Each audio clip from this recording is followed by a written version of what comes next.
दोस्तों नमस्कार। Negative report का क्या अर्थ हो सकता है?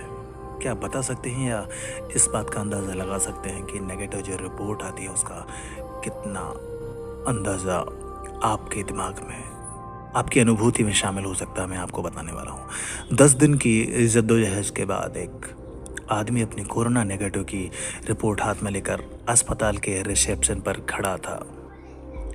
आसपास कुछ लोग तालियां बजा रहे थे, उसका अभिनंदन कर रहे थे। जंग तो जीत कर आया था वो, लेकिन उस शख्स के चेहरे पर बेचैनी की गहरी छाया थी। गाड़ी से घर के रास्ते भर उसे याद आता रहा आइसोलेशन वार्ड।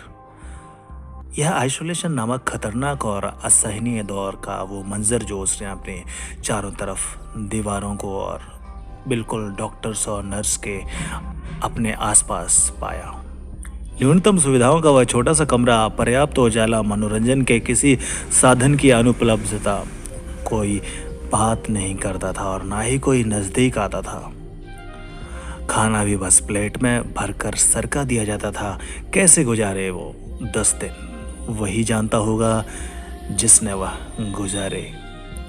घर पहुंचते ही स्वागत में खड़े उत्साही पत्नी और बच्चों को छोड़कर वह शख्स सीधे घर के एक उपेक्षित कोने में उस कमरे में गया जहां मां पिछले 5 वर्षों से पड़ी थी।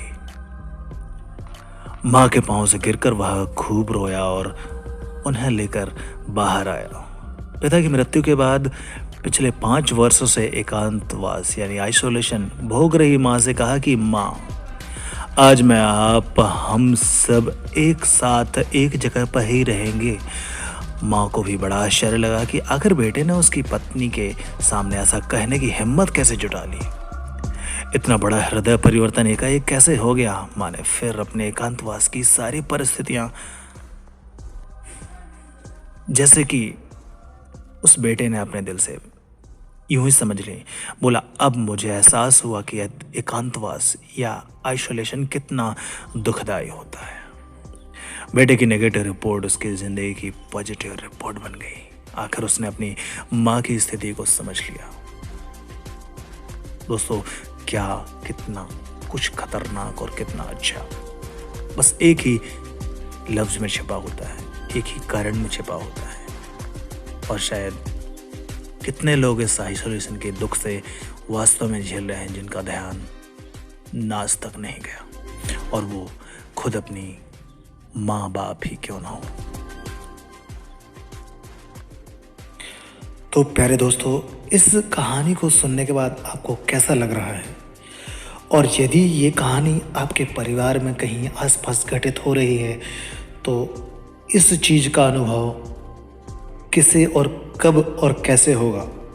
शायद ये कहानी किसी ऐसे बूढ़े बुजुर्ग असहाय को अपने बेटा बेटियों से अपने घर को वापस लाने में यदि कहीं कारगर महसूस कराती है तो यह संदेश, छोटा सा संदेश उन तक ज़रूर पहुंचाएं, क्योंकि वो बूढ़ी माँ दोबारा नहीं मिलेगी।